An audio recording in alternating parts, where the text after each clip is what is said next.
अस्सलाम वालेकुम dear students. Class 10th physics में हम चैप्टर नंबर 1 को सीख रहे हैं और चैप्टर नंबर 1 यानी 10 चैप्टर भी आप इसे कहते हैं, उसी तरतीब के साथ जो 9 से ऑनवर्ड है, simple harmonic motion and waves. आज हमारा आर्टिकल है 10.5 रिपल टैंक के बारे में।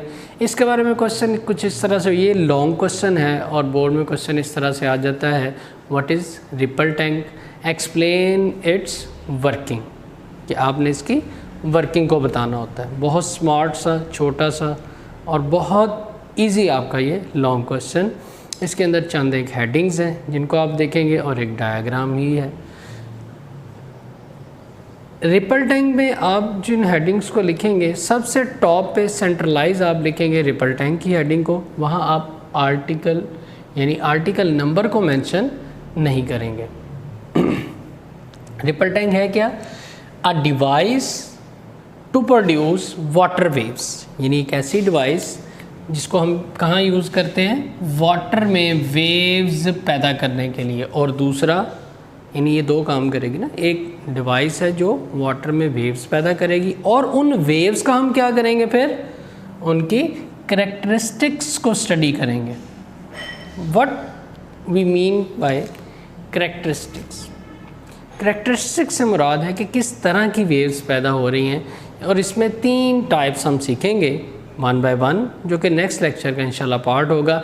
रिफ्लेक्शन, रिफ्रैक्शन और डायफ्रैक्शन, ये मुख्तलिफ़ किस्म की करैक्टरिस्टिक ऑफ वेव्स हैं। तो रिपल टैंक क्या है? एक डिवाइस है जिसमें हम वाटर वेव्स जनरेट करते हैं और उसके अलावा उनकी करैक्टरिस्टिक्स को स्टडी करते हैं।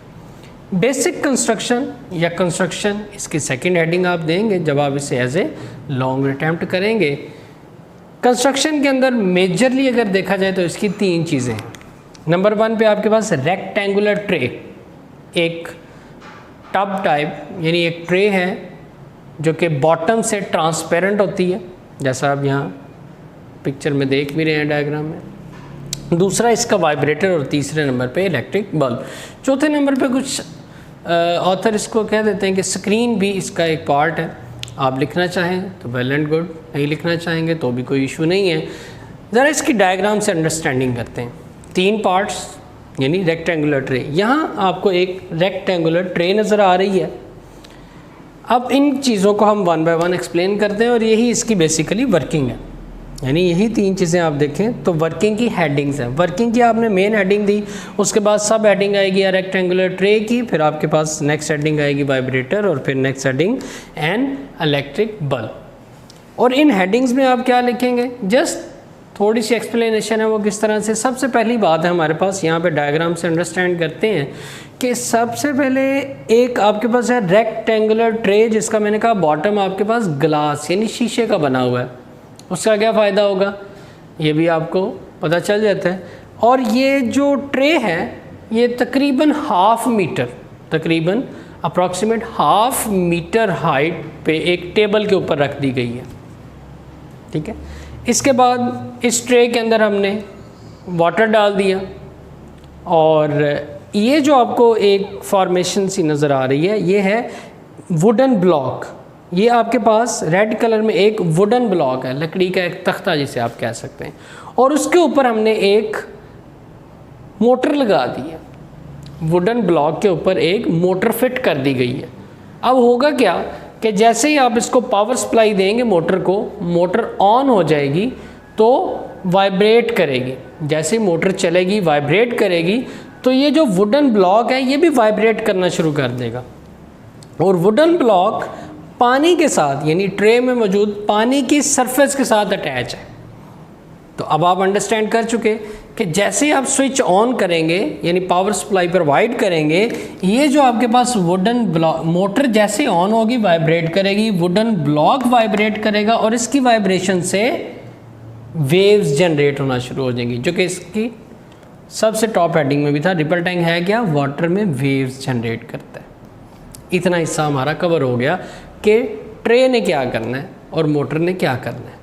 अब हमें इसकी करैक्टरिस्टिक्स को रीड करना है। उसके लिए ज़रूरी है कि हमें इसका कोई ना कोई इमेज मिल जाए, और इमेज किस तरह से मिलेगा? आपको शेडो इसका कॉस्ट करना पड़ेगा। और शेडो किस तरह से, आप ऊपर एक लैंप लगा देंगे, इससे डरे नहीं, ये आपके ऊपर एंग्री नहीं हो रहा, मैंने इससे पूछा बिना ऑन कर दिया, ये मेरे साथ गुस्सा हो रहा है।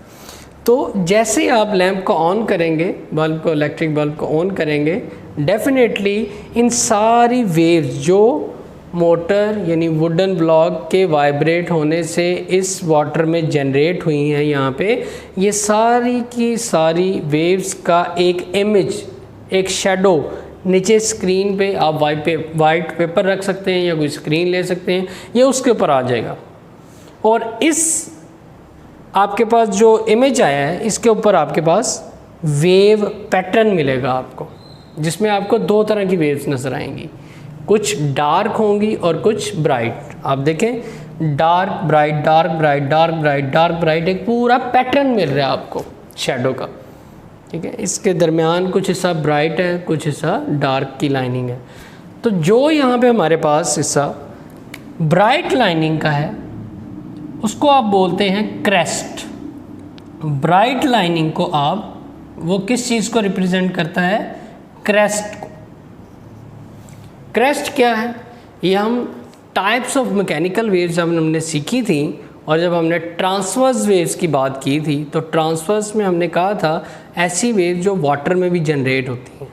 तो क्रेस्ट बेसिकली वेव्स के वो पार्ट्स होते हैं जो जब वेव मूव करती है तो वो अपनी मीन पोजीशन से हाइट पे होते हैं, जबकि यहाँ पे जो ब्लैक फ्रिंजेस या ब्लैक वेव्स आपको मिल रही हैं, ये आपके पास किस चीज़ को रिप्रेजेंट करेंगी, ट्रॉफ्स को। ब्लैक वाली ट्रॉफ्स को शो करती हैं, और वाइट जो पोर्शन है, ब्राइट पोर्शन जो है, वो आपका क्रेस्ट को शो करता है। और ये दोनों ही बेसिकली ट्रांसवर्स वेव्स को शो कर रही होती हैं। So this is all about ripple tank and it's working.